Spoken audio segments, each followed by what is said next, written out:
couple weeks. So I have this girls group that I was telling you about. That I actually really like. Well, when they're in the gym, they look like they're actually focused and Okay, so working hard. they're U18. Um, I think it would be double A. I don't think there's a triple A for girls. I think it's U18 double A is the Right. highest level. So they're very good at listening. Yep. Very good at listening, and they follow instructions to a T. Almost all of them get it. In fact, it's like almost like, "Hey, Eric, like shut up, we get it." Yeah. Like, because I'm a yapper, Yeah. right? Well, you're So, detailed and you want oh it yeah, done properly. like it was. I did a demo yesterday, and the one girl, I was like, "Does that make sense what I said?" And one girl goes, well, "Yeah, like you could have done it with way less words too." Like I'm just talking too much. So what I noticed, the reason I'm bringing this up is because they follow instructions too well. So when I give them a drill, they have to, because I had them on the ice after they're in the gym, and they do exactly what I say every time, and there's no deviation. So and this is a frustration that the coach has expressed to me too. They can't be creative. They just don't know how to be creative. Right on. So that was something I knew going into the program that I designed for them. So I have built into the program drills where they're not allowed to follow my instructions. So I did the one drill I did with them. Actually, you remember the 3-shot the mirror drill? So like player picks the puck up in the corner, the other shooter's at the dot, get it out to them, one shot. Then they go to the other side behind the net, player skates over to the other dot. It's like that mirror drill. So I explained to them exactly how to do it, and I was like, "Everybody got it? We're all good?" Yeah, we get it. Okay, you have to do it a different way than what I just showed you. So that's literally the drill. Oh yeah. Yeah. So I showed them exactly how to do the drill, and I said, "You can't do it this way. You have to do something different than what I just showed you." So this pattern, you Made them can't think. do it. You have to do something else. And they can't do it. They can't think like, "Okay, how do I do something else?" It's like, "Well, I didn't know I could go to the corner to get the puck." I was like, "I said you could do anything. I said you can do whatever you want. The only rule is that you can't do what I said." Like that's the rule, Yeah, right? yeah, yeah. So the reason I'm bringing this up is because with the boys, I have the opposite issue where you got drill busters, guys that just can't figure out what you're talking about.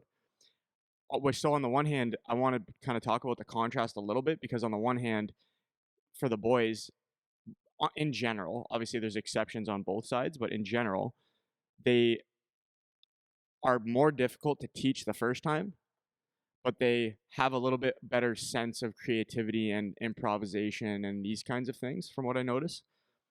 And then on the flip side, the girls are really, really good at doing a system or following an instruction, and they can't figure out how to read plays properly. So I guess first thing would be, any general thoughts about that, number one. And then second thing is, I kind of want to get into a conversation about um, like creativity in general, and then how to coach it.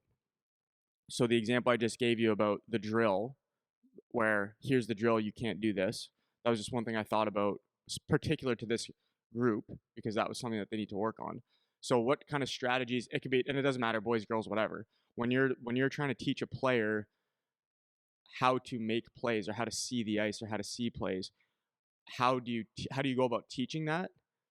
And then I have like, we'll see where that goes, because I have like another thing I want to get to at the end, kind of what we tailed on last week. So opening remarks about that in general. Okay. Yeah. First of all, if the construction wasn't going on right now, we'd have air conditioning. Yeah. Man, am I hot right now? Sweating, I know. Yeah. Am I getting furnace face? Oh I man, still have it from running this morning. I feel like it. Well, first of all, one observation is I would agree for the most part that any experience I've had teaching girls is they listen to a T for the most part. Like a higher percentage of them really, really pay attention to every little detail and try to do exactly what we say. So, which is good.